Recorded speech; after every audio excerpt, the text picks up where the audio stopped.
Buonasera a tutti, benvenuti in questo canale YouTube Riassunti di Storia.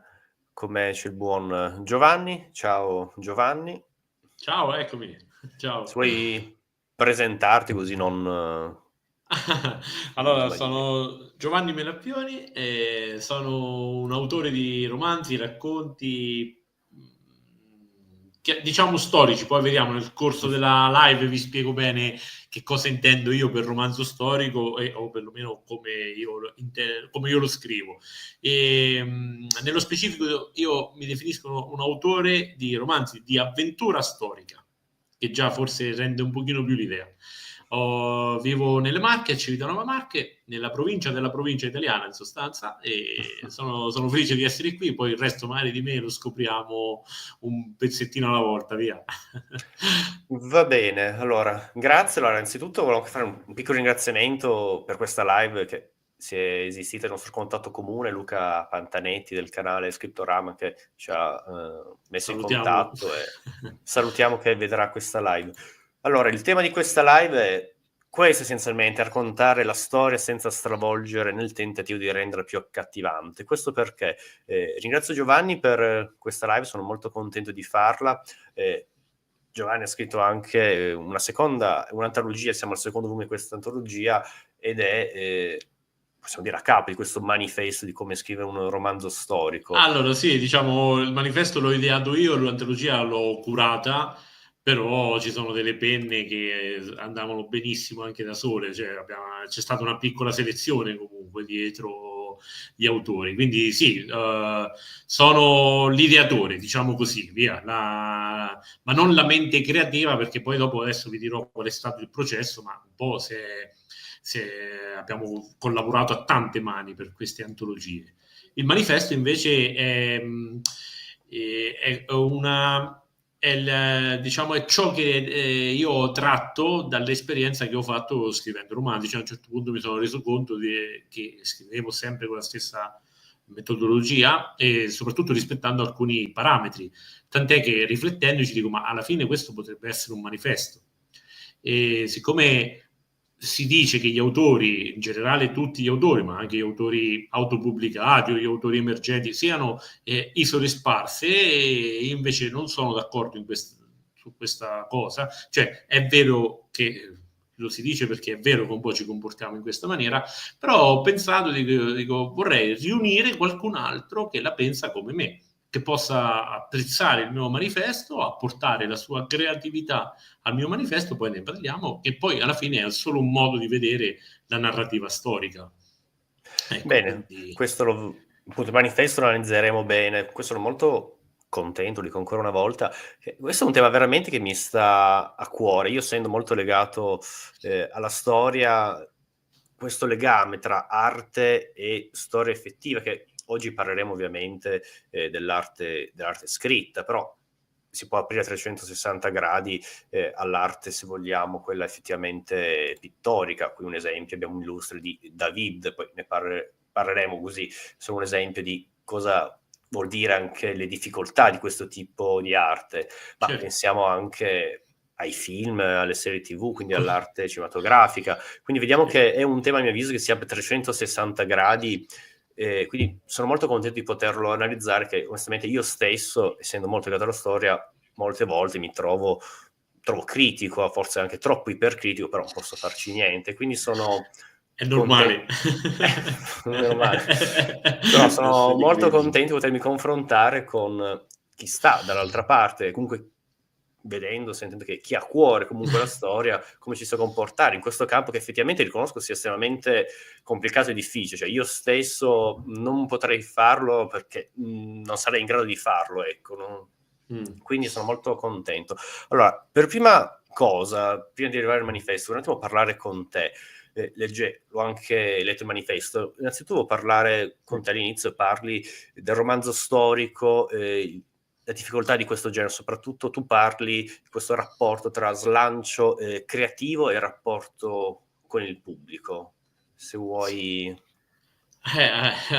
Sì, questo è un po' il fulcro in realtà, perché è proprio da lì che deriva un po' tutto. Cioè, chiaramente la scrittura, per quanto possa essere un esercizio anche solo di stile, da un momento in cui si arriva alla pubblicazione non appartiene più soltanto all'autore, appartiene ad ogni singolo lettore, e tra l'altro nella maniera in cui ogni singolo lettore, scusami, decodifica, aggiunge la propria sensibilità, toglie, mette a quanto tu hai fornito con il tuo romanzo, perché chiaramente, per quanto una descrizione possa essere dettagliata e precisa, ogni lettore vedrà protagonisti, scenari e situazioni in base esattamente alla sua sensibilità, alla sua capacità anche mnemonica, cioè tutto quello che ha visto in passato lo rielaborerà e creerà delle figure nuove per visualizzare ciò che sta leggendo. Ora, in questo è un rapporto, quindi già qui, cioè, quello che sto dicendo è che c'è un rapporto strettissimo tra creatura, cioè la creatura che tu, il libro che tu doni al mondo, e il lettore fa suo, e il rapporto tra autore e lettore a quel punto diventa stretto. Infatti ci sono anche delle aspettative nei confronti di un autore che si conosce, perché vuoi vivere quel genere di emozioni e così via. E in una narrativa storica seria, a mio avviso, quindi che non abbia come principale motore quello semplicemente di intrattenere, perché a quel punto la storia potrebbe essere un po' di colore, un po' di pepe, ma invece parliamo dell'ingrediente principale, se no non è narrativa storica. A volte si cede anche la difficoltà di questo genere, cioè fare un romanzo storico, fare un film storico richiede anche questo, quindi quando, scusami, se uno storico, o se vogliamo un tolkienione, parlando, che questa cosa si può allargare quando si prende un'opera di un altro autore, quando cioè, un esperto, sì, ma a mio avviso anche questa è proprio la difficoltà interna. Se si prende un'opera di un altro autore, oppure se si prende in considerazione la storia, ovvio bisogna fare i conti con questo che si sta maneggiando, perché rientra anche nella cosa pratica, un po' come, a mio avviso, se io volessi scrivere una musica di ispirazione di Bach, facciamo un esempio, ovvio ogni arte ha il suo linguaggio, dovrò accordarmi a quel tipo di linguaggio, e a mio avviso la scrittura storica richiede una premessa indispensabile di accordarsi con la storia. Poi vedremo meglio nel tuo manifesto. Esatto, il fatto è che da un punto di vista prettamente narrativo, il fatto è che io potrei raccontare la storia per come il pubblico, come diciamo io immagino, o perlomeno penso, presumo che un pubblico mediamente scolarizzato possa riconoscere il periodo storico di cui parlo secondo degli stereotipi, perché potrei anche fare questo, perché dipende poi il pubblico verso il quale, il legame appunto di cui parlavamo, cioè quello dell'autore con il proprio pubblico. Più il pubblico è vasto, più non sarà necessario essere iper dettagliati, precisi e, sempre dal mio punto di vista, rispettosi della storia. A un pubblico quanto meno vasto, largo, quanto più largo, anzi, quanto più è largo, noi possiamo dargli anche il Napoleon di Ridley Scott, che non ha nulla, niente di quello che è stato Napoleone, salvo alcuni stereotipi che sono sopravvissuti alla figura dell'imperatore, perché ovviamente raccontati dal nemico, dal suo nemico, dai suoi nemici. Cioè, è un film fatto da un inglese, da un anglosassone, che parla della loro peggiore spina nei fianchi. Napoleone fu il loro peggior incubo. È chiaro che è un film che è raccontato male, fatto male, non da un punto di vista, non so, coreografico, scenografico, io non riesco a definirlo. Magari a me piace, non piace, però magari mi viene detto che no, guarda, da un punto di vista della fotografia è fatto bene. Questo è un dettaglio tecnico del quale non entro. Ma il Napoleone che ci ha raccontato Ridley Scott è ridicolo, è una barzelletta. Perde Non la è... sua essenza di Esatto, non storico. è l'uomo che ci ha dato l'Europa moderna.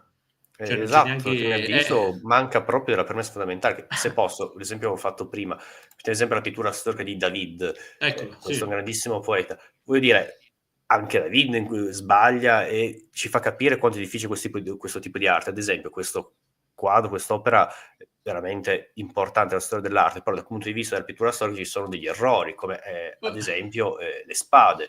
Come vedete la fattura delle spade sono moderne, è un errore che ha fatto, per dire, quindi talmente è difficile Sì, ma... questo genere che però non vuol dire con questo che Davide, vabbè, è un cretino, buttiamolo via. Esatto, no, Tutt'altro, però è una arriva altro da quel difficoltà. quadro.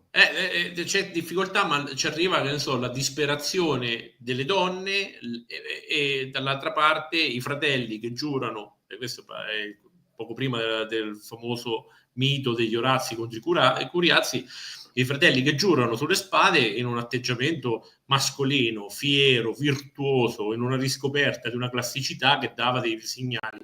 Ecco, questo è sempre, il discorso è sempre quello, cioè ci deve far filtrare qualcosa. Che cosa? In questo caso questi elementi. Quindi alla fine se l'elmo non è corretto, la lancia è fatta male, i sandali non c'entrano niente, le colonne sono... cioè tutto quello che è dettaglio che magari ad uno storico subito, oh mamma mia che roba è, però poi dopo c'è un senso. E il rapporto appunto con il lettore deve essere veicolato da un senso. Allora l'avventura storica o è avventura o è storica, o se lo metti insieme bisogna che dai pari peso ad entrambi gli elementi.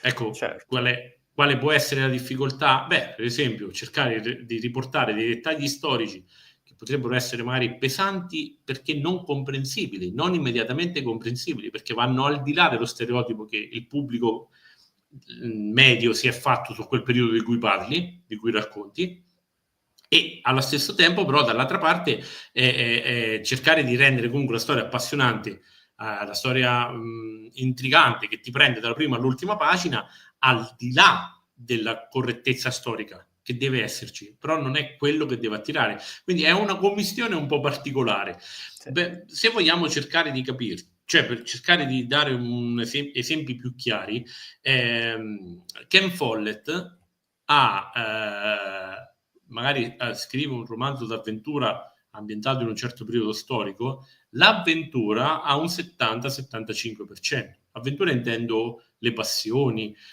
cioè tutto quello che è universale, quindi gli amori del protagonista, le sue sfortune, cioè il suo arco, diciamo, narrativo.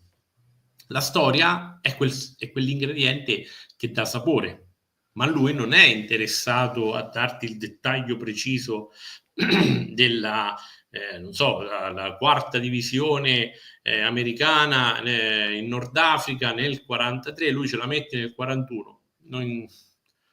Perché? Perché non è quello che conta, perché il suo lettore medio non starà a guardare quella data, che volendo lui poteva pure evitare di darcela, è solo perché dà un contesto, no? E invece quando le due cose sono parificate bisogna fare attenzione ad entrambe. Cioè, dal mio punto di vista, il mio manifesto si basa proprio su questo, cioè sul dosare bene gli ingredienti in modo tale che entrambi siano padroni del piatto che tu vai a servire. Dall'altra parte un romanzo, per esempio, come quello di Cardini, che è l'avventura di un povero crociato, è un romanzo che ha il 75% di storia e il 25% di narrativa. E infatti è un proto-romanzo, non è un romanzo riuscito, però è bellissimo. Chiedo scusa. Per me, che quel periodo proprio lo adoro, è una lettura imprescindibile, ma chiaramente non sarà mai una lettura da grande pubblico, perché quella parte storica che è quasi saggistica, ma poi lui stesso me lo disse, perché io ho incontrato Cardini un paio di volte e abbiamo parlato proprio in un incontro specifico che c'è stato ad Ascoli, dove abbiamo avuto modo di stare da soli, abbiamo parlato di questo romanzo. Lui mi disse, guarda, in realtà perché è fatto così? Perché Mondadori mi chiese l'ennesimo libro sulla prima crociata, io non avevo voglia di scriverlo, non come intendevano loro, cioè un saggio, e allora ho inventato questa formula, ma in realtà per me è stato una illuminazione perché mi ha fatto venire in mente il genere del saggio narrativo, di cui ho già scritto ne ho già scritto uno, ne ho in preparazione un altro, ma in realtà è proprio il mio modo, questo approccio, cercare di essere un po' narrativi quando si divulga qualcosa, anche se io non sono un divulgatore, è il modo in cui io gestisco per esempio i miei profili social, il mio blog, su Facebook, cioè cercare in qualche modo di non dare delle notizie in stile Wikipedia, ma neanche di fare il raccontino come se fosse un aneddoto. Cerco di mescolare tutto insieme, e quel libro lì di Cardini fu fondamentale.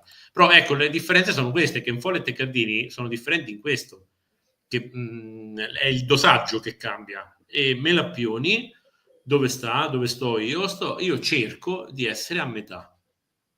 Il mio cerco di essere sul 50-50, che non lo fanno in molti, perché poi ti lascio la parola, ma questo lo devo dire: quando fai 50 e 50 il pubblico te lo devi creare, perché normalmente si produce qualcosa in risposta ad una richiesta, cioè l'offerta si basa anche sulla domanda per quasi tutto, a meno che uno, vabbè, non c'ha una genialata che poi diventa, ma parlo di tutti i prodotti in generale, quando fai in questa maniera tu vai a metà tra i due tipi di pubblico, cioè quello che ti dicevo molto specialistico e quello più inteso, più generalista, ma non sono termini denigrativi, cioè chi torna a casa può essere anche un chirurgo, torna a casa, quindi non è che uno parla di bassa scolarizzazione, no, diversa scolarizzazione. Un chirurgo torna a casa, vuole leggere un libro, parlando della storia, la vuole storia non divertirsi. perdona, cioè io sono un po' più ferrato sul V secolo ad Atene, ma dovessi parlare di storia medievale cadrei giù con Pero.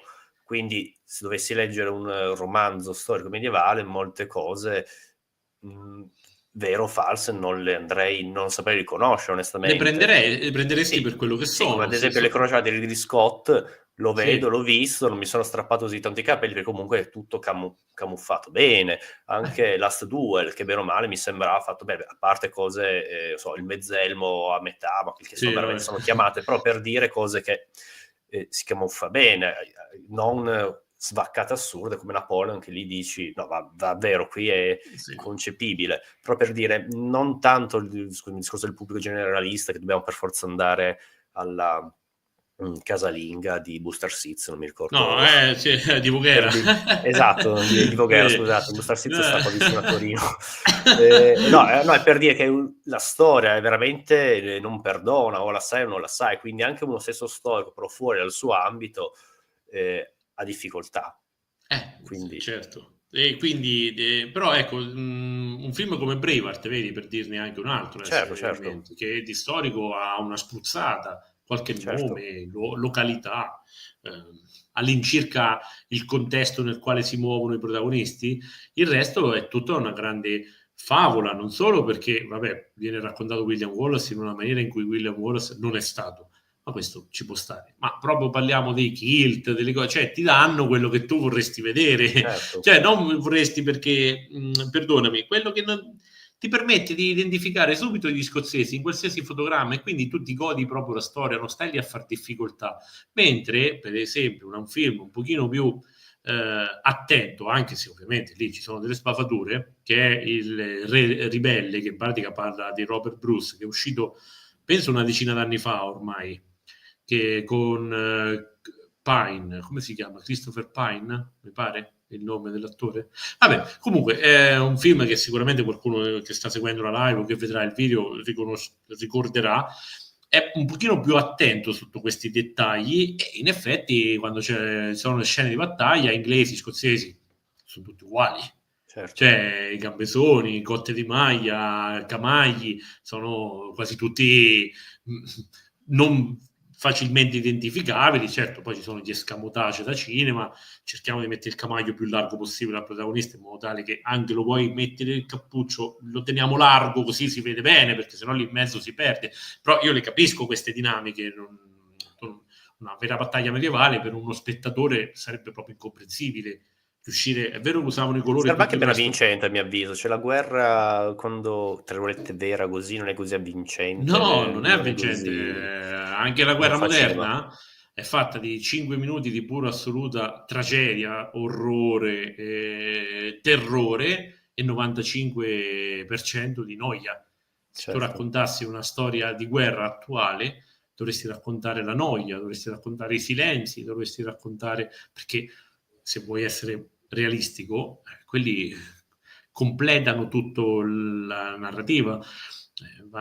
Un soldato mediamente equipaggiato va in battaglia con 210 proiettili, non è, parlo magari della NATO, però non era uguale anche per il patto sovietico, cioè un soldato standard ha 210 proiettili, spara di quelli, deve attendere rifornimenti, cioè finisce la battaglia sostanzialmente, quindi è tutto molto rapido, tutto molto e poi il resto che ci metti devi inventare qualcosa, altrimenti il pubblico su un film simile in 2 ore che guarda? È un documentario. Ci sono dei documentari che sono pesantini, perché ovviamente tu stai lì che ti aspetti la scena d'azione, la battaglia, tipo Black Hawk Down, no? Il film che poi è sempre di Ridley Scott, se non sbaglio, sull'intervento in Somalia delle forze di pace, in questo caso però specifico è la battaglia che hanno combattuto gli americani per catturare Aidid. È chiaro, lì è una sparatoria continua, una cosa continua, poi senti i veterani. È vero che alcune scene sono realistiche, hanno cercato di raccontare bene tutto quello che è accaduto, però nel mezzo ci sono dei lunghi momenti magari di solo tensione senza avvenimenti particolari che ovviamente nel film non te li possono mettere per quella durata, quindi sembra veramente che si sia sparato dall'inizio alla fine, sia proprio una cosa infinita, no? Quindi il modo in cui racconti ovviamente cioè anzi il mezzo, perché parliamo di cinema, è necessario. Nei romanzi, nei libri però tu hai più respiro, cioè ci sono altri escamotage che potrebbero permettere anche ad autori blasonati di essere un minimo un pochino più attinenti e che poi dopo lì avviene quello che io dico la propensione naturale, perché la storia comunque è una materia, una disciplina che affascina, però richiede il suo tributo di sudore, di olio di gomito, perché è bello sì sentirsi dire in un piccolo riassunto la storia dell'avvocatura del 1350 in dati contesti no, comunali, però a monte c'è stato un lavoro d'archivio magari di settimane su documenti inutili, documenti illeggibili, documenti noiosi, documenti ripetuti, tutto quel lavoro però è a monte, no? Quindi immagino che ci sia anche questo che frena un pochino sceneggiatori, autori blasonati e anche appunto di romanzi, perché comunque quel tipo di ricerca è molto complicato, soprattutto perché tu devi cercare di farti un'idea e quindi hai bisogno di migliaia e migliaia di ore di studio per farti un'idea del mondo che vuoi rappresentare. Meglio affidarsi a quello che può essere l'immaginario comune, quindi il Medioevo. Perché devo andare a vedere di che colore poteva essere vestito un mercante? Mettiamo mercanti vestiti di rosso, i contadini tutti marroni, sporchi, lerci, che tra il grigio e il marrone gli abiti sono quelli, e io ecco ho creato il Medioevo, no? Più o meno la scena è quella. Quando facevo nelle scuole ho fatto alcune diciamo dei passaggi, diciamo così, perché non, ripeto, non sono un divulgatore, però mi chiamavano, all'epoca avevo vinto un premio importante, un romanzo aveva vinto un premio, ero andato in televisione e quindi poi ero finito anche nelle scuole qui locali a parlare un po' della Melappione autore, sai, quelle cose che fuochi di paglia, perché poi dopo quando cerchi un progetto più concreto si dimenticano tutti. Nel momento però vai qua, vai là e ti chiamano un po' tutti. Io mi ricordo che facevo questa cosa agli studenti per cercare di fargli vedere come il nostro immaginario è veicolato. Dicevo, guardate, vi dovete dire un solo colore, immaginate una scena ambientata nell'antica Roma e il colore predominante. Erano 2 le risposte, o il rosso o il bianco. Il bianco perché è il marmo, noi pensiamo che Roma fosse bianca, tutte le città romane bianche, le città greche bianche, però forse anche un po' gialline, non so perché. Erano pacchianissimi. Come... Esatto, cioè, le statue erano ridicole, sembravano vandalizzate, e invece per loro andava bene così. E poi dicevo, adesso pensiamo al Medioevo, il Medioevo era sempre marrone, grigio, qualche sfumatura di nero, ma sempre scuro. Il Medioevo non si sa perché, sempre, anche nei film, no? È sempre in penombra, tutto avviene in penombra. Se si incontrano all'aperto è nuvoloso, se si incontrano al chiuso deve essere tutto in penombra, con la luce della candela. Cioè, nel Medioevo c'era ambientato in Nord Europa, dove sì, il tempo è inclemente. Esatto. Oppure, ecco, se fanno il Medioevo delle crociate, il sole a picco, che sempre come se fossero nel Sahara, no? Senza variazione, perché ovviamente è sabbia ovunque, la sabbia che arriva anche sul monte degli ulivi, ci stanno gli ulivi, no, c'è la sabbia. Cioè, perché però? Perché che succede? Vanno incontro agli stereotipi che permettono di alleggerire il lavoro che c'è alle spalle. Certo. Ecco, è più facile. Se io cavalco comunque quest'idea, Cesare, tu vuoi rappresentare Giulio Cesare, basta che metti sopra una testa calva, calva a metà, no? Con i capelli solo di lato, una corona d'alloro, finito, come se Cesare ce l'avessi incollata sulla testa, ma tanto è così, perché metti i Simpson sono sempre vestiti uguali. Certo. Perché tanto quello che tu crei nell'immaginario è quello, e io così non ho più da perdere tempo, e tu segui magari, che ne so, la storia, le battute al vetriolo, no, che si fanno tra di loro, e altri dettagli. E così è anche nella narrativa storica, purtroppo. Bene, dai, mi ha fatto questa grande premessa per dire che quest'arte è un'arte estremamente difficile, appunto, che da una parte bisogna fare comunque contatti con la storia, che è il soggetto, se vogliamo, che viene incontro, e dall'altra comunque è il pubblico che di riferimento deve sempre averci a che fare, bisogna attirarlo, bisogna dare qualcosa anche in più. Ma adesso vorrei chiederti, visto che questa premessa l'abbiamo fatta, che è un argomento complicato, vorrei se ci parlassi proprio del tuo manifesto. Cosa è per te un romanzo storico?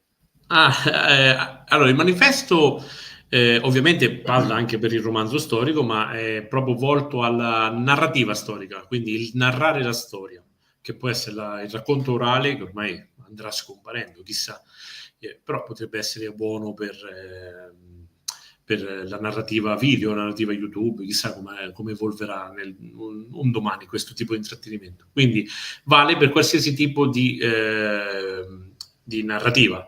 Il romanzo, il racconto, il fumetto. Ovviamente io non è che l'ho fatto con la pretesa di dare a qualcuno che non mi conosce o ad altri un vademecum, assolutamente. Questo è ad uso interno. Io ovviamente è pubblico, chiunque lo può leggere, però non è che è un qualcosa che tipo non ti attieni al manifesto, non sei degno di... No.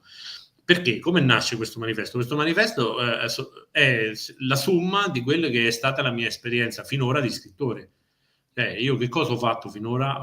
Perché anche soltanto per rispondere alla domanda, sì, ma tu che cosa fai? Di che cosa scrivi? Se io dicessi scrivo romanzi storici, sarebbe riduttivo, perché i romanzi storici sono declinati in tanti modi. C'è un romanzo storico in stile Il nome della rosa, no? Il romanzo storico dei I Promessi Sposi, il romanzo storico come quello di Connie Goulden che parlava di Giulio Cesare, della sua vita, oppure di Simon Skerrov con il ciclo come si chiama, che comunque ha Napoleone e Wellesley, cioè Wellington, come protagonisti. Cioè i romanzi storici sono tante tipologie. Anche i romanzi di Marcello Simoni, vengono definiti thriller storici, romanzi storici, però già lì, ecco, già abbiamo aggiunto il thrilling. Allora, il mio manifesto si rivolge alla narrativa di intrattenimento storico. E già qui intrattenimento è una parola importantissima, perché io non ho mai tentato di divulgare nulla, non ho mai scritto i miei romanzi per cambiare alcuni tipi di visioni, non so, sul tipo di rapporti tra feudatari, con rapporti vassallatici, cioè che c'è molta confusione al riguardo, no? Io non ho mai scritto romanzi in modo tale da dare una definitiva spiegazione. Ho scritto romanzi perché avevo voglia di raccontare delle storie, però queste storie, visto che avevano a che fare con quel mondo lì, raccontano di vassalli che non sempre erano guerrieri o che comunque non sempre avevano vincoli di aiuto militare con i loro signori. Ecco, che già quello sembra strano, perché noi parliamo del vassallo, il vassallo è quasi sempre il cavaliere che riceve un appezzamento di terra, che poi quando il signore lo chiama, lui prende arma e cavallo e va. Sì, ma in tutta questa narrativa un po' da scuole medie, in mezzo c'è un mondo. E a me questo mondo piaceva mostrarlo. Questo manifesto parla proprio di questo, cioè l'importante è essere storicamente corretti. E ho scritto proprio historically correct in contrapposizione con il politically correct. Aspetta, quello perché? è il passo successivo. Quello dopo lo diciamo. Ok, scusa. No, è tranquillo. Parliamo prima. a monte comunque c'è cioè io mi sono reso conto che comunque stavo creando una sorta di modus operandi che poteva essere standardizzato in un manifesto. Perché il manifesto è venuto fuori? È venuto fuori perché poi ho chiesto, nel corso della mia vita di scrittore, ho chiesto ad altri che ritenevo affini se lo approvassero, se fossero interessati a...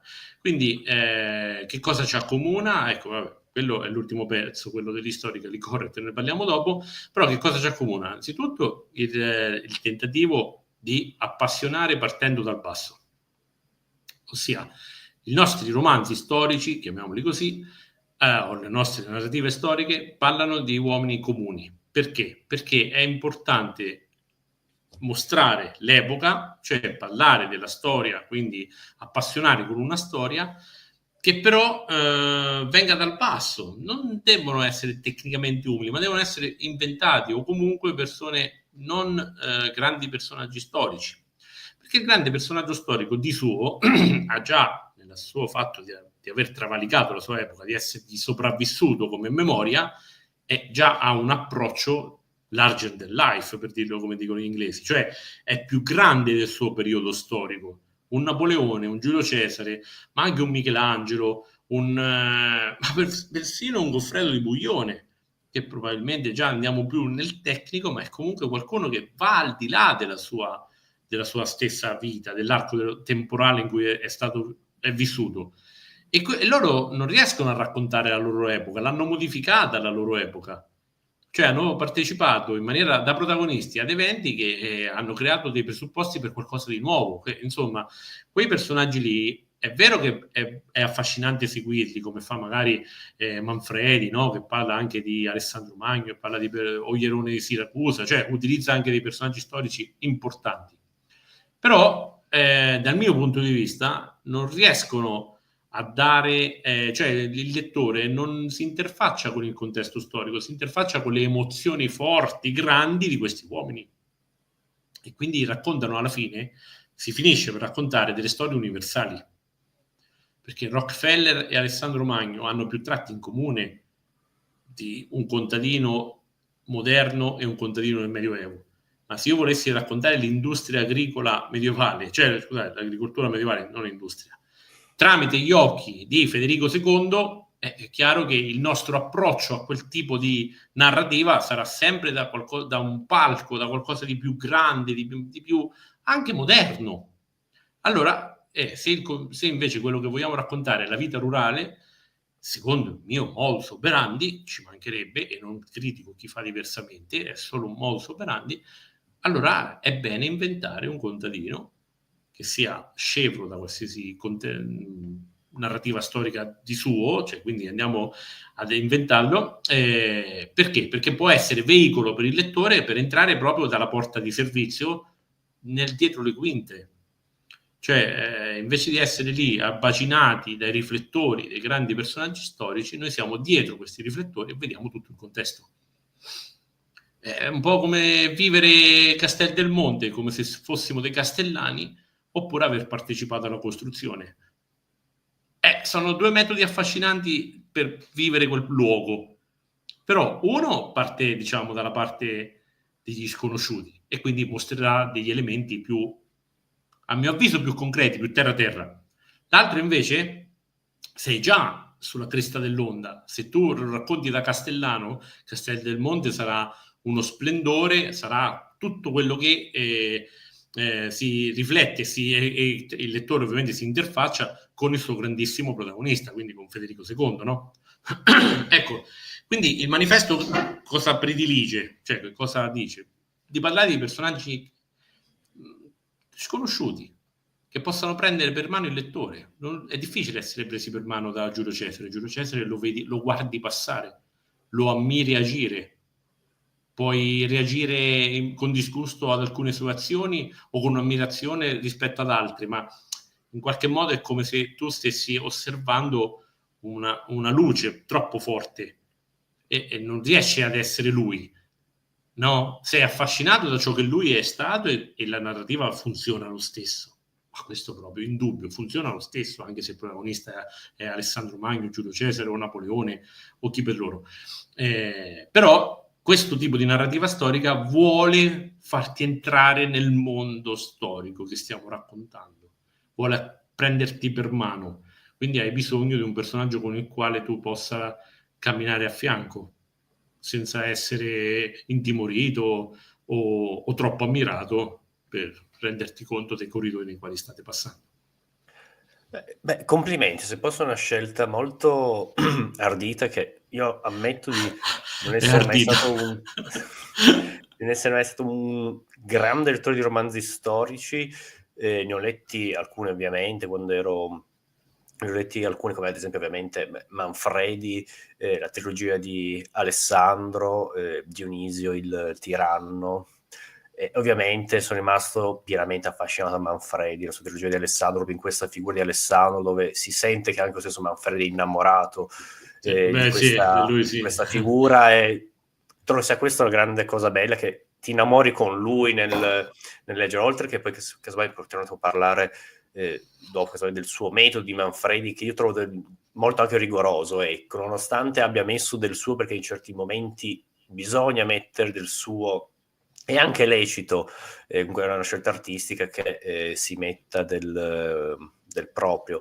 Però, per dire, questa scelta di grandi personaggi è quello che veramente, almeno a me, onestamente, di primo acchito coglie l'interesse, sapere un Napoleone, tutto, provare a medesimarsi nei suoi pensieri. In Cesare ci sono anche delle domande in cui, se vogliamo, le stesse fonti non rispondono. Ad esempio, gli ultimi 6 mesi di vita di Cesare fa degli errori incredibili dal punto di vista politico, che mai l'avrebbe fatti, quindi mi viene anche a me illecito pensare, ma anche gli stessi storici nei saggi in certi punti ci si lancia in certe spiegazioni, supposizioni, è una cosa lecita, e allora si cerca di spiegare. Un romanzo storico potrebbe provare a indagare, supporre, pensare su cosa potrebbe essere successo. No, mi viene in mente un esempio collaterale, il film Waterloo del 70, Sì, che fa vedere questo Napoleone ormai stanco, che pensa alla sì. famiglia. Perché lì è una scelta dell'autore, a mio avviso ci sta anche, giusto, anche che comunque è un'opera artistica, l'autore dica anche la sua, sarebbe veramente un documentario, anche se io mi sono sempre un po' combattuto, essendo molto dalla parte della storia di questi punti. Infatti non sono mai stato un grande lettore di romanzi storici, perché anche di film storici, anche di giochi, ho smesso anche di giocare ai videogiochi, perché non mi convincevano. Cioè, mi ricordo anni fa all'università, prima di un esame di storia medievale, giocavo un gioco ambientato nel pseudo medioevo, giocavo e dicevo, sì, ma sta roba è un po' sbagliata, cioè, me la vivevo male, cioè, infatti ho smesso di tutto questo.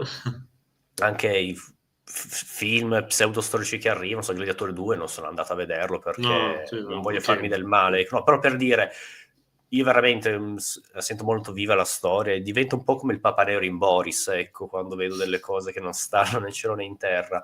Però io apprezzo un sacco quando invece c'è, come voi, come anche Manfredi, c'è una cura della storia, e poi c'è anche l'artista che prova a dire anche la sua, che proprio riconosco non è facile lo spazio di manovra. E comunque, tornando a noi, trovo ardito questo manifesto, appunto, di non immedesimarsi, seguire i grandi personaggi storici, che alla fine, forse a primo acchito, siamo tutti tendenzialmente portati, che anche lì la storia, chi la fa, i bassi, le persone comuni, i grandi personaggi. Beh, insomma, forse io sono un po' di stampo anglosassone, di fatto la storia credo che la fanno i grandi personaggi, poi stiamo a vedere i popoli, i momenti, però di fatto, se non ci fosse stato un Napoleone, come cosa sarebbe successo, una Giovanna d'Arco, eccetera. Però vabbè, trovo molto affascinante questo modo. Mi viene in mente, in alcuni film si vede casomai dove il grande personaggio è messo in secondo piano, è un'ombra, e invece la storia accade, un po', se vogliamo, i duellanti di Ridley Scott, ecco, l'abbiamo sempre bastonato, però in questo caso il film Duellanti di Ridley Scott è un esempio di questo tipo, dove si racconta un contesto storico, è coerente, però i grandi personaggi non sono toccati sono protagonisti. però i protagonisti sono altri, comunque stanno bene. Mi è venuto, in questo manifesto, mi è venuto in mente un esempio di questo tipo, in cui vi faccio i complimenti per questo intento, e c'è anche la volontà comunque di dare una maggior ricchezza storica. Si riconosce come questi personaggi deformino il loro contesto storico, perché prevaricano. Sì, è esatto, cioè, è soltanto un altro modo per raccontare la storia, non è il modo. Certo. Guarda, come vogliamo fare due esempi proprio cinematografici che Vai. possano in qualche modo inquadrare, cioè nel senso essere d'esempio per quello che io scrivo. Il mestiere delle armi di Olmi, no? Che racconta Giovanni delle Bande Nere, che addirittura c'è stato un tentativo anche linguistico di far parlare i protagonisti con un italiano dell'epoca, quindi del 1500, e i cavalieri che fecero l'impresa di Pupi Avati. Chiaramente hanno i loro difetti, allora il mestiere delle armi è un po' meno, il mestiere delle armi è molto preciso, molto, quasi che arriviamo al documentario, al documentaristico. I cavalieri che fecero l'impresa, chiaramente Avati inserisce anche degli elementi che poi sta allo spettatore decidere se si tratta, non so, di superstizione o di reale portento, quello che lui mostra. C'è Raoul Bova, giovanissimo, che a un certo punto si comporta come un indemoniato, no? Però non è che lui ti dice, non c'è l'intervento esterno che dice sì, ok, nel Medioevo chi faceva così veniva considerato un indemoniato e quindi stanno fraintendendo. No, loro lo trattano come un indemoniato dall'inizio alla fine, nel senso lo trattano proprio, agiscono per liberarlo dalla possessione.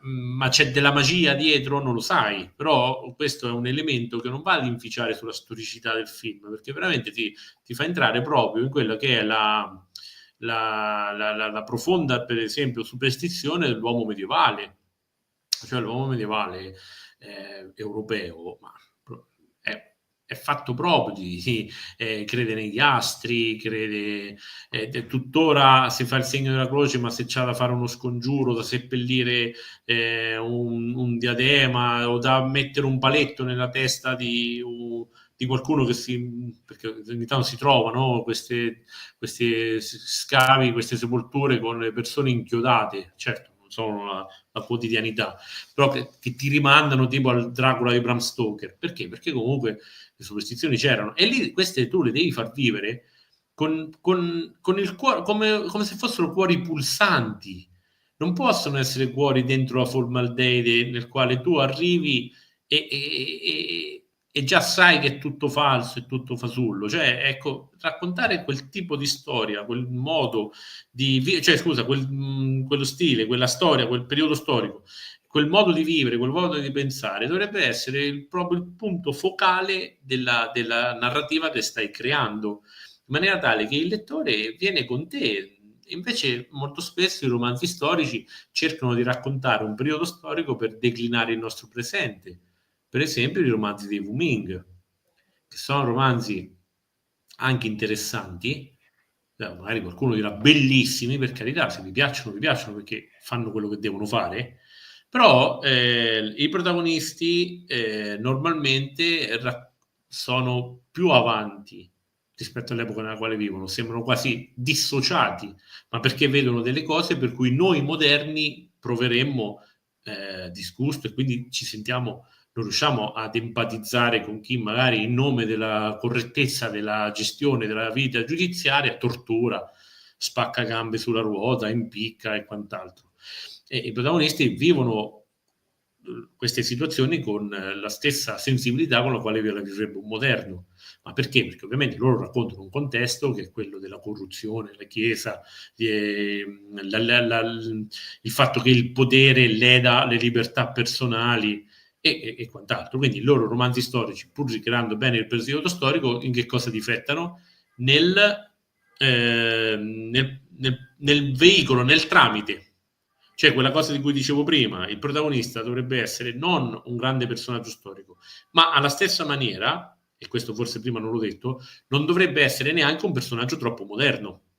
Cioè dovrebbe essere una via di mezzo tra il personaggio ben innestato nel suo periodo, però che riesce a raccontarlo e far empatizzare il lettore per via di escamotage letterari che possono essere, posso solo parlare per me, e per esempio un giovane che è convinto di poter diventare cavaliere, che non riesce a diventarlo per tanti motivi che vi sto a spoilerare, però è Guibert il mio protagonista principale, e vive quindi dalla parte più bassa della società, come un ramingo, come un esiliato, come un bannato perché ha ricevuto il bando, e inizia a vedere il mondo con altri occhi, che sono occhi che lo rendono un po' più sensibile, e quindi il lettore con Guibert riesce ad empatizzare, ma Guibert ovviamente, essendo questo personaggio creato da zero, essendo il mio veicolo per mostrarti l'epoca, è comunque contestualizzato. Cioè lui è successo alcune cose, quindi riesco a raccontare di stupri, di torture, di rapine, di risoluzioni anche giudiziarie che a noi ci farebbero accaponare la pelle. Giusto? Perché ovviamente per noi quelle sono cose che noi ormai con la nostra sensibilità moderna non riusciremo mai a capirle. Il processo alla scrofa, che è famosissimo nel Medioevo, viene fatto un processo ad un maiale, ma sono tanti gli animali che vengono processati. E viene processato. Io ancora oggi, se lo racconto, ricevo commenti, pensa quanto erano ritardati, pensate sciocchi, queste sono le buffonate perché a che cosa serviva? Ma ci rendiamo conto che stiamo parlando di un'epoca nella quale non si riusciva ancora con certezza a stabilire se gli animali avessero un'anima o no, e quindi di conseguenza se dovessero essere sottoposti alla giustizia terrena in maniera tale da beneficiare della giustizia divina. Cioè lasciare impunito un crimine era un problema anche per il criminale. Nell'ottica della teologia medievale, adesso il discorso è generico, però nell'ottica proprio della mentalità dell'uomo del 1300, chi commetteva un peccato e non veniva mondato dalla giustizia terrena, la sua anima era comunque dannata. E invece il dolore, il processo, il pagare le conseguenze di ciò che si era fatto, era anche un veicolo per poter poi ovviamente mondare l'anima una volta dopo il trapasso. Questo è uno già raccontato così, inizi e dici, allora forse un po' non è così sciocco come noi potremmo interpretarlo il processo al maiale. È un po' più profonda di quanto possa sembrare. È più sembrare. profondo di quanto possa sembrare. Ecco, quindi nella mia narrativa cerco di andare in questa profondità, raccontando però ovviamente avventura. Cioè, avventura significa tutto, cioè quello che è l'arco nostro narrativo di lettura di intrattenimento. Certo, complimenti, quindi proprio un viaggio immersivo nella storia, tenendo lontane sia i grandi personaggi. Ci proviamo comunque. Ci proviamo, certo, non è che adesso non è che posso dire allora, anzitutto io non credo di essere arrivato a scrivere come vorrei scrivere. Meno male, così sei invogliato a scrivere, cioè con una continua questo è vero, crescita. però incomincio a avere un'età in cui magari mi domando se magari io non abbia comunque raggiunto il mio massimo, e quindi ecco che ti fai delle domande, nel senso che da un punto di vista stilistico, narrativo, non riesco a dirmi, cioè io ho delle figure di riferimento che non raggiungerò mai, credo, e quindi ecco, come ho dei dubbi sulla mia scrittura, chiaramente posso avere dei dubbi anche sulla riuscita dei miei intenti. Il manifesto è una bella dichiarazione di intenti, ecco, va preso per quello che è. Poi i lettori possono giudicare o meno se ci sia riuscito o meno, o no, però sicuramente vedranno il lavoro che c'è dietro. Questo non significa che se costruisci una cattedrale alta 1,5 metri, poi dopo ti puoi vantare di aver costruito una cattedrale. È un bel modellino, però diciamo l'intento era quello di costruire una cattedrale. E il manifesto questo fa, cioè veramente dichiara quali sono stati sin dall'inizio i miei intenti, cioè cercare in realtà proprio di appassionare alla storia facendoti vivere il periodo storico, oltre che le avventure rocambolesche dei protagonisti raccontati, o le tragedie che vivono, o i drammi, le vittorie, cioè insomma quella che è narrativa proprio, no? Che può andare bene anche per un romanzo teen di due innamoratini contrastati dalle famiglie, cioè quel tipo di, nel senso, quel tipo di dinamiche ci sono, le dinamiche proprio che sono quelle poi della crescita del viaggio dell'eroe, della crescita personale e quant'altro, quelle chiaramente ci sono perché cerco di intrattenere, però ecco, andiamo proprio lì sul contesto storico con una particolare attenzione e soprattutto, visto che ancora forse non l'abbiamo detto, con tantissimo studio, perché lo studio a quel punto diventa fondamentale. Non possiamo più affidarci alle immagini che potrebbero comunque funzionare, alla Carcassonne, no? Carcassonne è una città medievale fasulla, perché è stata rifatta tutta da Viollet-le-Duc nell'Ottocento, nel 1800, e quindi è sì, ricrea in qualche modo un immaginario e sicuramente aveva anche fatto delle ricerche, però è una città medievale fasulla, ecco, nel senso fatta proprio quasi da fate, da fiaba. Certo. No, eppure rimane meravigliosa, no? Rimane bellissima. Ecco, noi magari invece parliamo non so, di un borgo medievale che è rimasto così com'è, ma non attira turisti, non troppo. Però quando ci vai dici, caspita, io sto camminando su una pavimentazione di 700 anni fa, guarda questo arco a sesto acuto, questo ha 650 anni e non è stato mai toccato, guarda questa trave, è la stessa che stava qui 1000 anni fa. Ecco, a me piace quel contesto. Forse. Sì, sì. Mi piace quel contesto, sì, cerco di andare lì. Infatti è dura perché da un punto di vista proprio del pubblico te lo devi creare. Questo è un mio, diciamo, no difetto, perché è una caratteristica, è una situazione che ha caratterizzato tutta la mia vita di narratore. Cioè, alla fine non sono andato a pescare dove va Marcello Simoni, dove va Simo Scherro, dove va Posseguiglio, che per dire Posseguiglio ha parlato di Scipione l'Africano.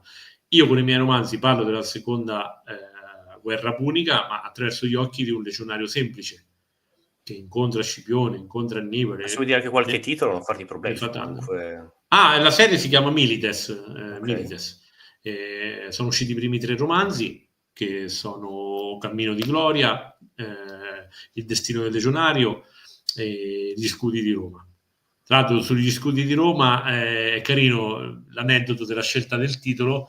Vabbè, premesso che ovviamente c'è un motivo per cui, anche narrativo, per cui si chiamano Gli scudi di Roma, ma è perché il quarto, io già lo sapevo prima ancora di arrivarci, si sarebbe chiamato Le spade di Roma. Dico, allora per forza quello prima per metterci qualcosa perché la spada di Roma era Marcello, no? E in qualche modo ho voluto chiamare lo scudo di Roma il temporeggiatore, e quindi ecco perché, andando in ordine cronologico, prima ci stanno le vicende che stanno intorno alla battaglia di Canne e lì appunto gli scudi di Roma.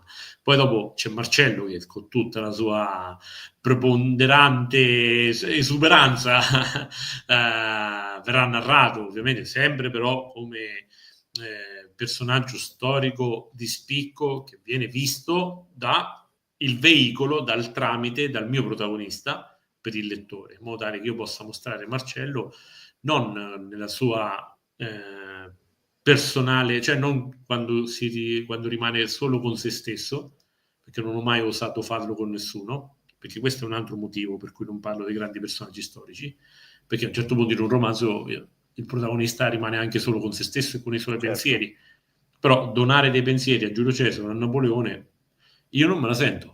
Bella, quello che dicevo prima, è una scelta molto, complimenti, un po' rischiosa e tutto, bisogna saperla fare.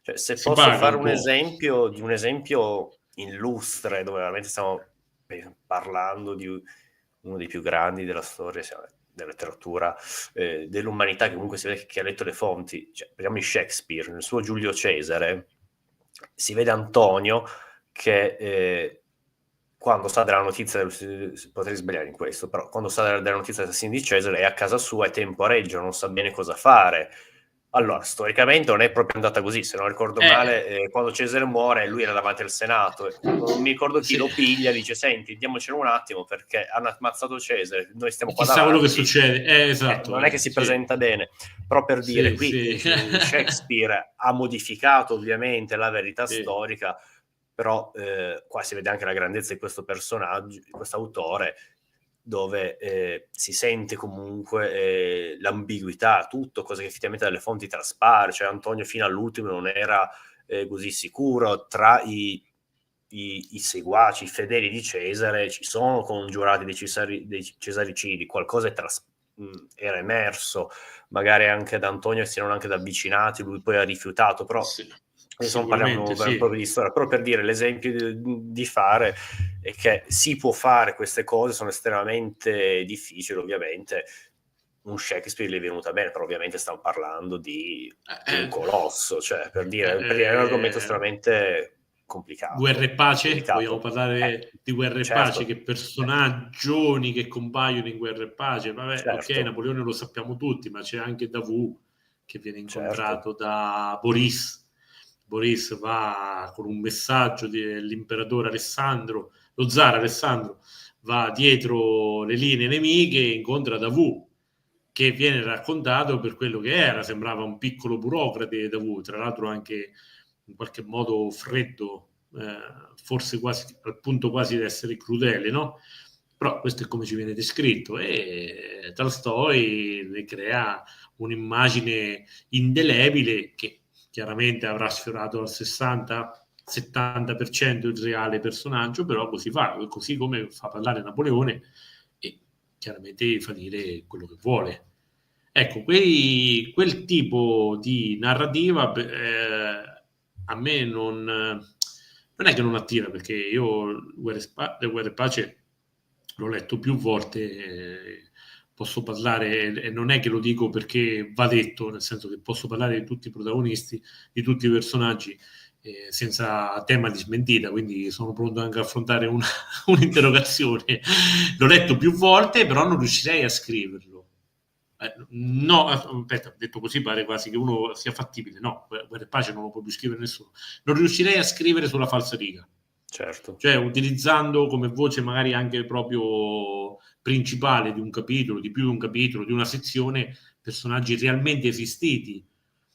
Kutuzov che si addormenta, eh, cioè è pesante, sì, è vero che tu mi crei tutto il contesto per il quale io riesco a capirlo, però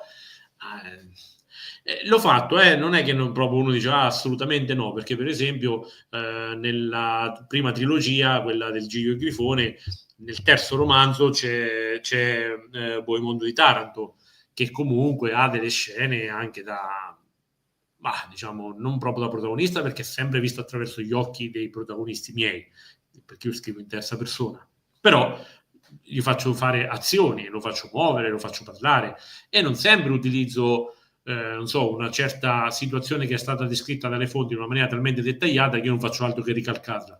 Ovviamente devo pure inventare, cercare di immaginare il personaggio per quello che è stato e farlo agire di conseguenza. Però sono delle puntatine, sono... Cioè, ecco, prima parlavamo di ingredienti, c'è la pietanza principale e poi ci sono gli insaporitori, no? Che possono essere quelli più semplici, l'aglio, il rosmarino, poi magari qualcuno usa la curcuma, il chiodo di garofano. Ecco, io preferisco che siano queste piccole spezie i grandi personaggi storici nei miei romanzi, che danno un attimo quel tocco, però la pietanza principale, l'arrosto sostanzialmente viene dai protagonisti, da questi uomini, donne, cioè esseri umani tecnicamente inesistenti, ma che io posso manovrare, dirigere, guidare, cambiare, cancellare all'occorrenza e come meglio voglio, con molta libertà. Complimenti, è una bella sfida. Volevo chiederti, se tu Esatto. fossi d'accordo, vuoi parlare un attimo adesso dell'historical correct? Sì, andiamo, dai. L'historical correct, che cos'è? È la mia risposta a questi anni un po' esagerati, perché oggi sembra... Allora, diciamo che nonostante tutto continuiamo a vivere nelle dicotomie. Cioè, se non sei comunista sei fascista, se non sei fascista allora sei comunista, no? Queste cose così. Oppure se non ti piace l'Inter, ti piace il Milan, cioè uno non può avere un pensiero critico, perché ovviamente sono più di 70 anni che ci viene inculcato nell'uomo moderno, diciamo europeo, italiano in particolare, ma proprio occidentale, il fatto che tu devi avere un'opinione. Tu non puoi non avere un'opinione. Cioè, in Israele, per esempio, ci arrivo al politico di Historically Correct, non vado fuori tema, è Vai soltanto tranquillo, vai perché tranquillo. c'è un preambolo. In Israele sta succedendo un disastro. Cioè, tu se dici, Madonna, quanti bambini palestinesi sono morti, tu ce l'hai con Israele, sei antisemita. Dall'altra parte, se dici, Israele però alla fine sta semplicemente facendo quello che sono decenni che cerca di fare e ben venga, che ti devo dire? Ecco, a te non te ne frega niente della popolazione civile. Cioè, il mondo è veramente, c'è sempre queste dicotomie. E Ci viviamo quindi, nella polarizzazione. esatto, è una polarizzazione. Questa E poi se polarizzazione poi posso, e poi scusami, sì, questo modo di vivere o sei nero o sei rosso, anche oltre i tempi, che voglio dire, 1989 ha segnato una data di fine, ci permette di non capire il mondo. Cioè, se poi parliamo con queste certo. persone che sono fortemente polarizzate, onestamente, trovo il mio pensiero che non capisco come gira effettivamente il mondo, gira molto più complicato di così e non riesce a leggerlo, ecco. Chiusa parentesi.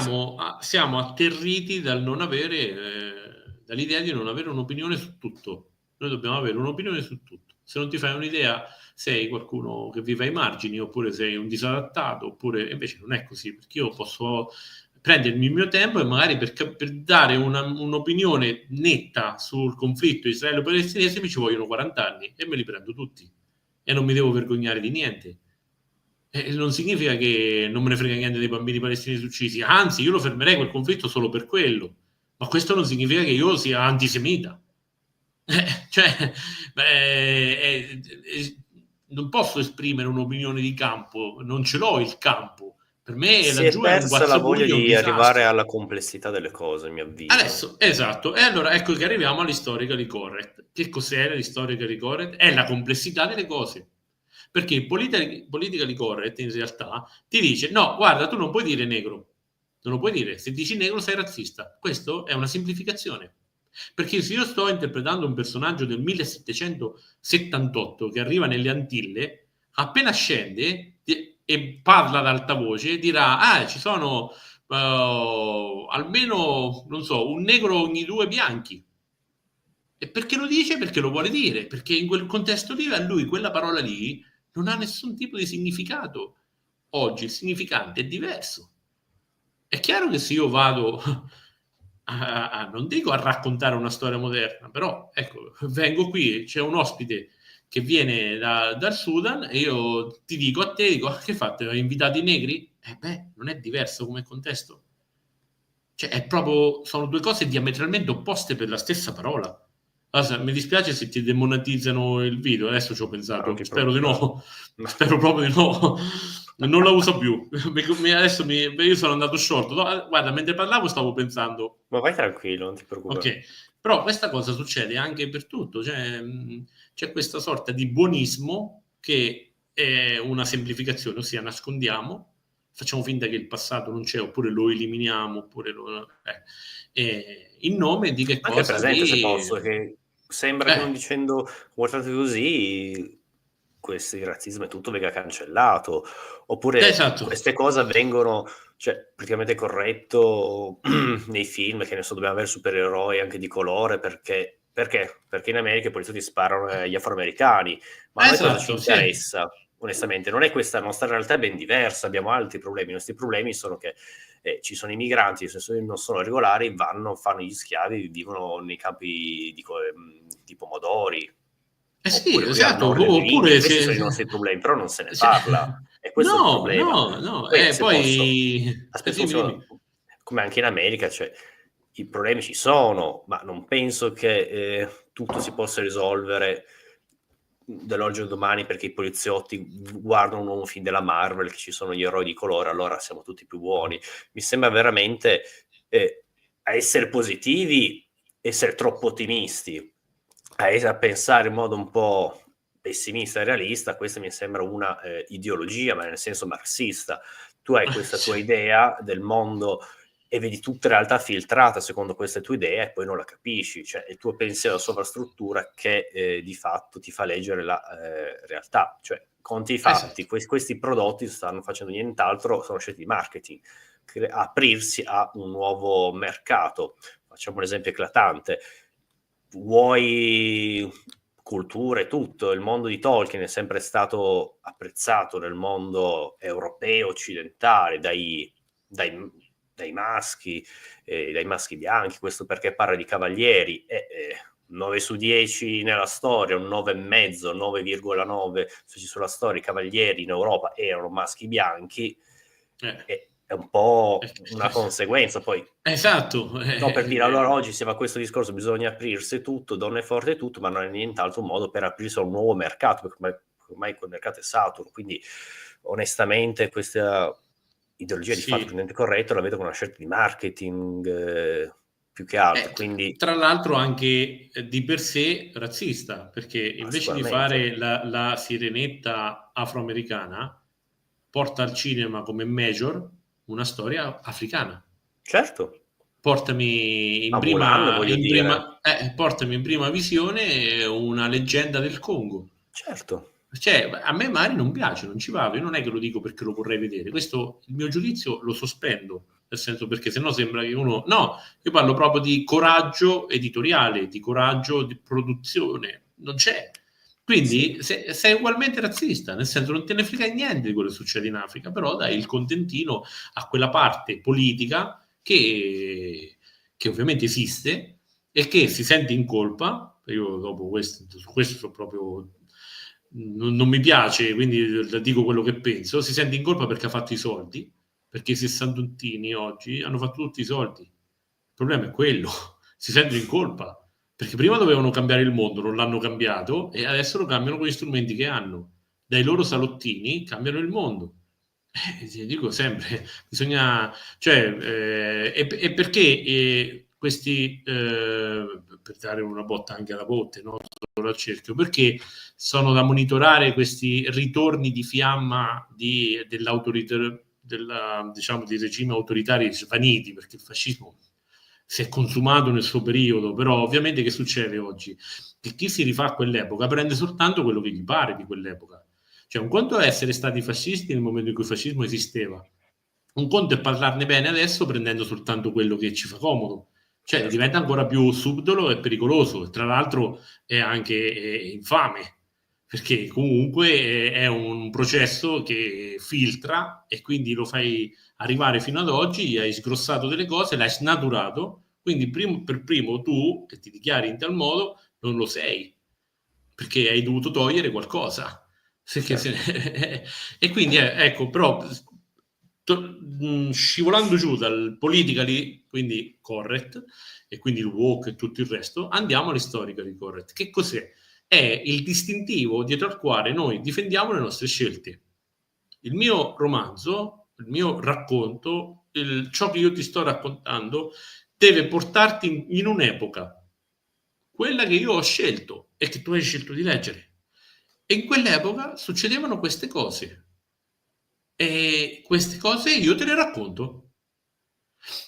Quindi se è funzionale e devo parlare di una nave negriera del 1670, occorrerà che ti faccia vedere tutto di quella nave, perché tutto ciò che è funzionale ha la storia, perché ovviamente, come ritornando al discorso iniziale, deve essere un 50 e 50. Quindi così non mi può avvisa che essere... ti sensibilizzo, divento ti sensibile a sensibilizzi, questo sì. argomento. Sì, perché ti ci porto dentro, però non te ne faccio un pippone politico e quindi il 70% finisce sullo storico, ma non lo edulcoro nemmeno per potertelo rendere più digeribile e quindi il 70% finisce sul narrativo. No, io te lo tengo 50 e 50. O ci provo. Certo. Adesso sembra quasi che io Certo. stia parlando di una formula matematica che la tiro fuori e ti dico, eccola qua, guarda, questo è la formula nella quale ho dimostrato come funziona. No, attenzione, Certo. io sono ospite qui e io parlo solo per me. Certo. Ci sono decine, centinaia di autori di romanzi autopubblicati, pubblicati da major o pubblicati da piccole case editrici che fanno diversamente, e va bene, io parlo solo del mio metodo. Se qualcuno di voi dovesse leggere un libro di Melappioni, sappia che questo è quello che io tento di fare, e che questo che magari in parte troverà, perché poi ovviamente forse un romanzo è venuto proprio esattamente come questo manifesto, e si chiama Il Cavaliere del Leone. Quello per me, da un punto di vista della fusione di questi due elementi, è l'esempio perfetto. Quindi se uno dice di Melappioni leggo quello, stai leggendo il mio picco massimo, non di espressione narrativa, probabilmente ci sono romanzi più belli, altri più brutti, no, il picco massimo nel quale io ho dosato dalla prima all'ultima parola in maniera perfetta questo di cui vi sto dicendo, cioè avventura e storicità. Tant'è che non sono parole mie, è stato detto che potrebbe essere un romanzo di accompagnamento allo studio del Medioevo nelle scuole, perché è un po' come Efrem, Soldato di Ventura, però adesso non mi ricordo l'autore, che è famoso. Milo, vabbè, Efrem, Soldato di Ventura, io l'ho letto alle medie, era un romanzo che veniva consigliato per spiegare un certo periodo storico, che poi erano le compagnie di Ventura. Mi ricordo potevamo scegliere tra 3 o 4 libri diversi. Quando ho letto Efrem, Soldato di Ventura, via, subito mi sono fiondato. E effettivamente il Cavaliere del Leone fa questo, cioè proprio ti porta nel 1090, scusate, nel 1090, e lì ti fa stare. Però ecco, c'è stato un grandissimo lavoro, e oltretutto non è uno dei miei romanzi, dico una parola bruttissima, venduto, cioè non è uno dei miei romanzi più venduti. Perché? Perché comunque è un tipo di narrativa che deve cogliere il suo pubblico proprio specifico, che poi è soltanto, penso, un po' di, come si può dire, di diffidenza, perché in realtà la parte avventurosa è molto... Io ho voluto scrivere una moderna chanson de geste con quello, cioè sostanzialmente le avventure di Lancillotto, di Gawain, questi personaggi delle canzoni di gesta, no? dei cicli cavallereschi, sono stati l'ispirazione. Quindi c'è tanta avventura, ecco. Ci dicono commenti Giuseppe che di Milo Milani, che l'ha letto anche lui, Herman, Soldato di Ventura. Sì, esatto. Caspita, sono contentissimo che qualcuno l'abbia letto, e che io ho il ricordo del ragazzetto delle medie, quindi magari adesso rileggendolo lo troverò leggero, come era giusto che fosse per farlo leggere a un ragazzo delle medie. Però mi ricordo che c'erano degli elementi che erano abbastanza interessanti, soprattutto il rapporto tra lui e la donna che lui aveva amato, che se non sbaglio lui aveva ucciso il padre di lei durante un assalto a una torre, e poi non è che alla fine finiscono insieme, si fanno una nuova vita come probabilmente oggi un cineasta di Hollywood farebbe fare. No, si separano, lui promette di tornare, ma poi in realtà non lo sappiamo, perché comunque lui partito come contadino che odiava, perché era stato catturato da John Hackwood, dalla sua compagnia, e li odiava sostanzialmente per quello che loro facevano, tanto da essere torturato, se non sbaglio. Finisce per diventare un guerriero di prim'ordine di questa compagnia, e quindi ribalta completamente la sua vita e il suo... Cioè era stata una lettura intensa. Adesso vi ripeto, avevo 14 anni, chissà, mi è venuta voglia di rileggerlo, sinceramente. Ho timore di rimanerne deluso, però ce l'ho di là. Sono sicurissimo che sta di là tra qualche libro, perché cioè, nella libreria, dico, incastrato tra libri magari che l'hanno un po' soffocato nel corso degli anni. Bisognerà che adesso lo tiro fuori. Ormai ne ho tirato, se no ormai ne abbiamo parlato. Va bene. Ma per finire scusami, all'utente che ce l'ha segnalato, allora gli dico: se ti va, fai la prova, vedi se il Cavaliere del Leone è come dico io, nel senso, se anche questo è in grado di condurti in quest'epoca con la leggerezza con la quale mi ci aveva portato Efrem, perlomeno all'epoca. Adesso è un po' più adulta come scrittura, quella del Cavaliere del Leone, è per un pubblico adulto, però non lo so. Certo, chi fosse interessato ho lasciato il link in descrizione a questa live dove possono andare direttamente a vedere Grazie, i tuoi grazie. lavori. Va Poi, bene. chiudendo un attimo questa prosa sul politicamente corretto, che anche il fatto di censurare oltre le critiche, di scrivere addirittura delle opere, di scrivere Shakespeare, eccetera, di scrivere degli autori, io trovo una cosa veramente pericolosa, che di fatto non censura, cioè una cosa che veramente non si dovrebbe fare. Poi, ma adesso non parliamo di questo, ma un No, esempio illustre, però abbiamo hai parlato ragione. di romanzi storici che hanno avuto varie critiche per il linguaggio che hanno usato, pur essendo romanzi storici, quindi che parlano di quel periodo storico e usano quel tipo di linguaggio, visto che stiamo facendo esempi illustri, è questo qui, Alabama di Alessandro Barbero, che mi piace citarlo, l'ho letto, poi essendo Sì, di Torino, sono, sai, come si parlava di prima in Italia, sa un po' cultura campanile. sì, Comunque, quando vabbè, era uscito ha è avuto diverse critiche perché ovviamente usa un linguaggio spinto, il linguaggio spinto dell'America del Sud, sì. ed è quello. Comunque è un esempio che ci tenevo a fare, anche lì, come anche una storia che fa di professione si accosta anche a un romanzo storico, ecco, che non mi pare anche, almeno nel suo, almeno questo personaggio, un personaggio comune, ecco, Sì, non è diciamo, era un veterano, no? sì, esatto, Sì, anche, Dick il nome non Stanton, me lo ricordo è onestamente, rimasto però in mente perché è un romanzo molto crudo. sì. Dick Stanton si chiama lui, sì, se non sbaglio. Non mi ricordo lei, la ragazza che lo intervista, però sì, cioè, prego, prego, scusami, adesso un attimo perché mi ci hai portato con la mente, mi colpì anche a me perché effettivamente quello che racconta anche come viene ucciso, chi era il suo amico, quello che viene... Vabbè, vai tu, dai, dopo io intervengo dopo, scusa, un No, attimo no, mi sono lasciato... tranquillo, vai pure tanto solo per dire questo, un esempio di uno storico che si approccia al romanzo storico, interessante vederlo anche quindi, camuffato in altri panni, e a mio avviso anche molto interessante. Io ho anche apprezzato molto il saper scrivere, ecco, che ovviamente la lettura accademica è un certo tipo, una lettura narrativa, cioè proprio la creatività dello scrittore. Ho apprezzato un sacco questo punto di vista, ma prego.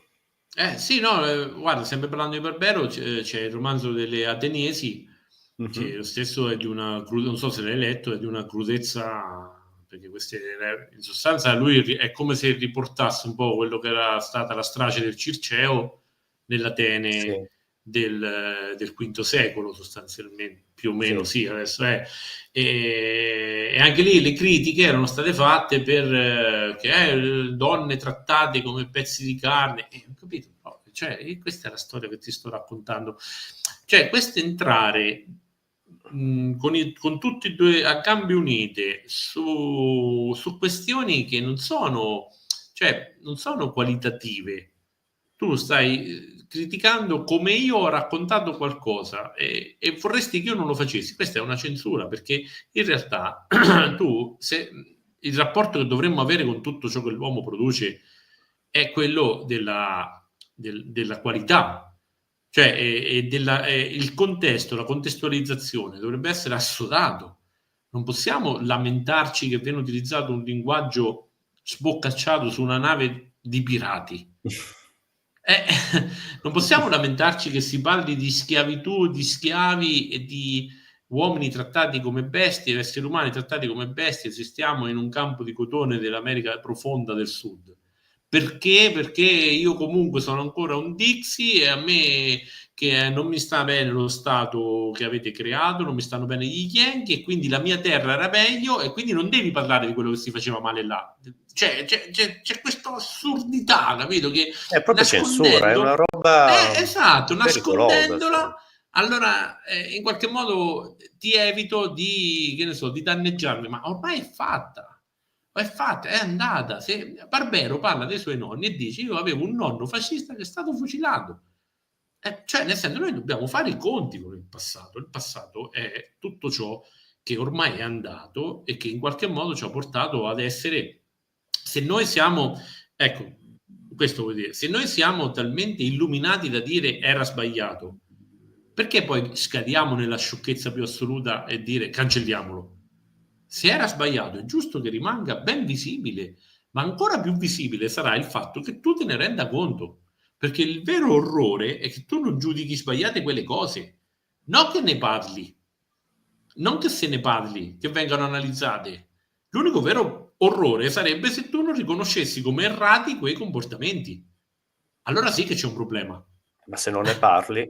Ma se non ne parli, se no, allora sai cosa succede? Ma veramente, questo magari è un discorso per assurdo. Stoppiamo tutto per 100 anni, guarda che ritornerà tutto fuori come fuoco. Gli Sotto istinti questa... umani, cioè studiando storia si vede, gli sono istinti umani sempre sono quelli. quelli. Se non c'è Sono coscienza sempre storica quelli. si rischia di ripeterli. Vedi, Infatti, d'altronde sì, anche l'etica non è soltanto qualcosa che uno dice ce l'ho innato, il rispetto o l'affidabilità, la sincerità, la fedeltà, ce l'ho innate. No, sono cose che uno fa anche uno studio su se stesso, ma se tu neghi proprio a priori tutto ciò sul quale devi ragionare, allora a quel punto come fai ad essere un uomo migliore? Cioè, su che cosa hai migliorato? Se tu cancelli tutto, non c'è niente su cui lavorare. Non c'è niente di dire, non so, non metterei mai le corna a mia moglie perché? Beh, non lo sai neanche tu, perché se tu hai cancellato tutto, perché no, gli infedeli è qualcosa di cui non si deve parlare, tu non c'è più neanche un presupposto. Significa 1, 2, 3 generazioni sarà peggio di quello che tu criticavi. I nostri ragazzi oggi, se non gli diamo non facciamo filtrare la storia, su che cosa ragioneranno? Cos'è che giudicheranno giusto o sbagliato? Ecco, quindi queste sono situazioni serie. I miei libri non risolveranno nulla sicuramente, ma perlomeno non si piegano, stanno nell'historically correct. bene. Beh, se ci sono delle domande dal pubblico possiamo farle. Ci Forse mancherebbe, iniziamo. Certo. io rispondo a qualsiasi domanda, anche la più scabrosa. Comunque, intanto che aspettiamo, se vuoi un attimo ricordare, vabbè, qui abbiamo il Farsi nelle mura, il primo volume, Lo scudo della fede, e questo secondo volume di questa Queste antologia antologie, storica. sì. Sono le due antologie che nascono in parallelo con la stesura di questo manifesto, che tra l'altro potrete leggere integralmente sia nel mio sito, se volete, venite nel sito, nella sezione blog c'è scritto, è una sorta di presentazione, lo trovate nella prefazione della prima antologia, che è Un frassino fra le mura. Le antologie parlano di periodi storici un po' più marginali, ma non per questo meno fondanti. Le antologie si vanno ad innestare tra filoni magari più quotati. E infatti la prima parla dell'Italia a cavallo tra la guerra gotica e l'arrivo dei Longobardi, che è un periodo storico che viene spesso saltato nei programmi scolastici, è qualcosa che si salta a pie pari, perché normalmente finisce un certo ciclo scolastico con la fine dell'impero romano e se ne comincia un altro con il Medioevo. E si fa un piccolo riassunto di ciò che c'è stato tra la fine dell'impero romano e il Medioevo che raccontano i libri della prima media.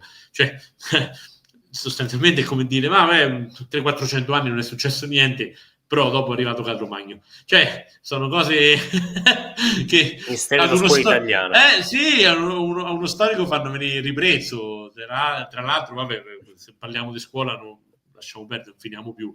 Cioè, io sfido chiunque che ha sentito parlare del muro di Berlino da un testo scolastico, dall'89 in poi, dico, non ci si arriva proprio con i programmi. No, ti dico dal 48 in poi. Se arrivi al 48 è tanto, e poi siccome lo fai a maggio-giugno, ok, hanno scelto l'italiano, hanno scelto la Repubblica, finito, non ti parlano dei partiti, di quello che stava per accadere, dei tentativi anche armati, eventualmente avesse perso la parte di prendere il potere, cioè non ti raccontano di niente. Vabbè, lasciamo perdere, che poi su tutte c'è una domanda se posso.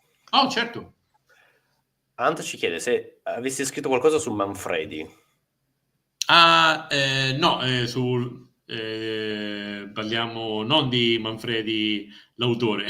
No, ancora vivo, se mi sembra. Scherzo.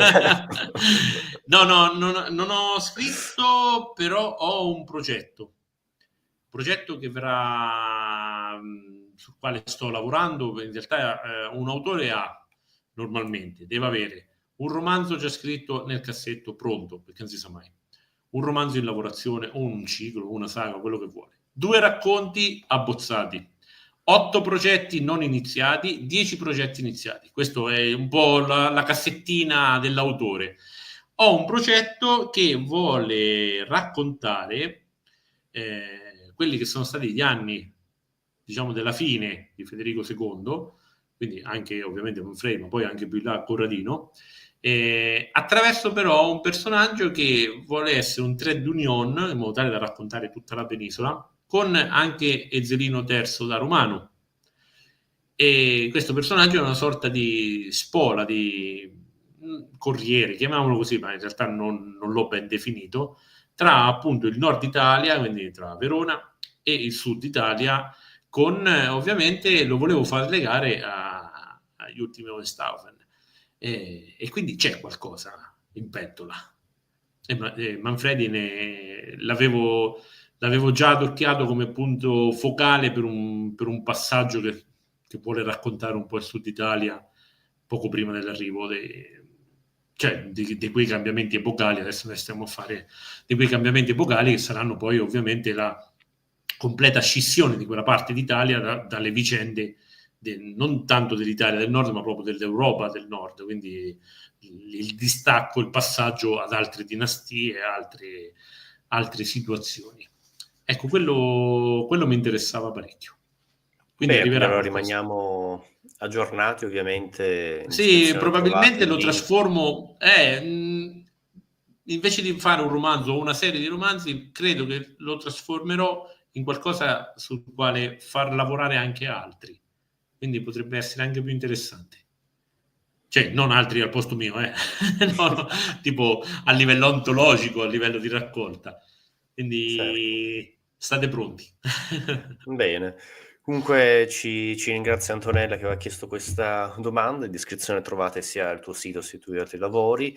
E nulla, rimaniamo in attesa appunto per questi prossimi lavori sul dopo Federico II di Svevia. Va Esatto. bene, io comunque andiamo verso la fine. Sì.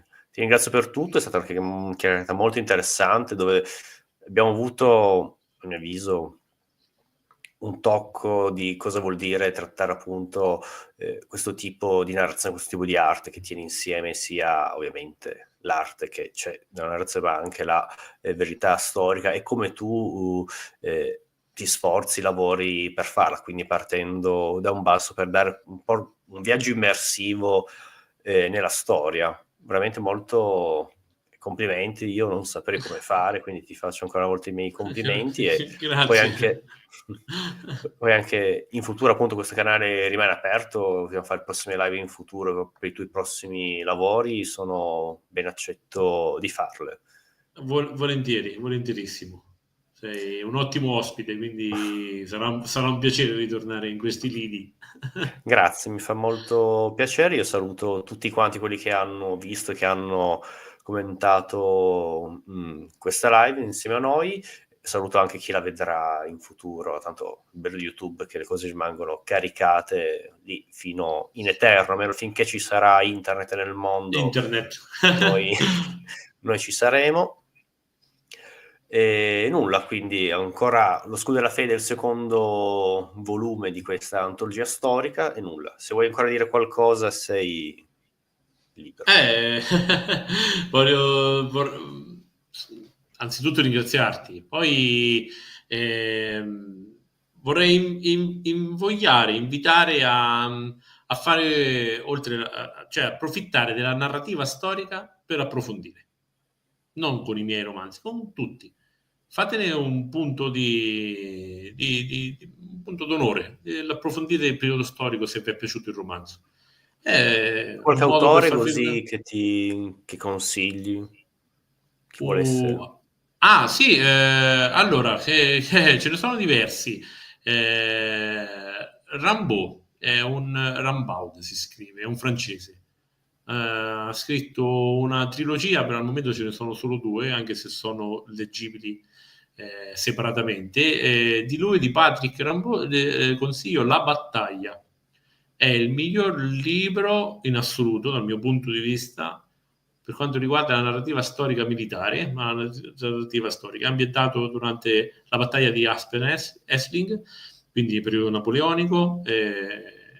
Leggetelo perché sinceramente è d'impatto. Sì, adesso così, visto che devo consigliarne uno, vi consiglio lui. Adesso ne consigli anche più di uno, cioè non c'è problema, comunque Ah, molto... no, beh, sì, beh, ce ne sono parecchi. Adesso in questo caso, ma lui mi ha preso parecchio. Poi io in realtà sono molto legato ai classici perché il tempo per la lettura è quello che è, non posso vantarmi di leggere 60 libri all'anno. Se riesco ad arrivare a 30-35, adesso tra lavoro e scrittura e tutto il resto è già tanto. Sto rileggendo un po' tutto, quindi andrei a consigliare qualcosa che magari non è neanche uno dice, ah sì, vabbè, ci consigli Hemingway, che serve? Però se è un Però, classico, allora, voglio dire, esatto, questi ci sono sarà un classici. motivo. Sì, anche questo è vero. Trovate Mino Milani, Efrem Soldato di Ventura, perché no? Mm. Vediamo, magari oggi mi scrivete un'email e mi dite, guarda Giovanni, l'ho letto, ma che caspita, mi hai fatto sprecare un sacco di soldi, perché per trovarlo non si trovava. Mi dite che non vi è piaciuto, provate. Se proprio a questo punto ci sto e posso parlare senza peli sulla lingua, mettetelo a confronto col Cavaliere del Leone, che penso che di tutta la mia produzione, visto se mi avete seguito fin qua, in qualche modo vi ho incuriosito, di tutta la mia produzione potrebbe essere l'esempio proprio più fulgido di come ho applicato quel manifesto di cui parlavamo. E ecco qui, tutto qua. E leggete soprattutto, quello che è poi non fa niente, l'importante è leggere. Bene. Se posso dare anch'io i miei due consigli, cioè mie tue esperienze personali riguardo al romanzo storico, vabbè, già citato appunto che estremamente di parte amiamo quel periodo Manfredi ovviamente con la trilogia di Alessandro, che poi io sapevo che Manfredi, che lui nasce come archeologo, quindi anche lui del mestiere si sente che ha questo amore e rispetto per la storia. Sapevo che al mattino leggeva le fonti, Ariano, eccetera, e poi al pomeriggio scriveva, infatti c'è questa bella sovrapposizione su fatti storici e poi effettivamente il personaggio dove bisogna ovviamente mettere del proprio. E poi, vabbè, di parte ho già citato romanzi storici di Alessandro Barbero, essendo di Torino, essendo un grande storico ovviamente, non posso che non Un grande. citarlo, ecco. Queste sono le mie due esperienze in questo mondo. Bene. Va bene, allora saluto tutti, grazie ancora Giovanni per questa chiacchierata e restiamo in contatto. Una buona serata a tutti quanti. Arrivederci a tutti, buonanotte.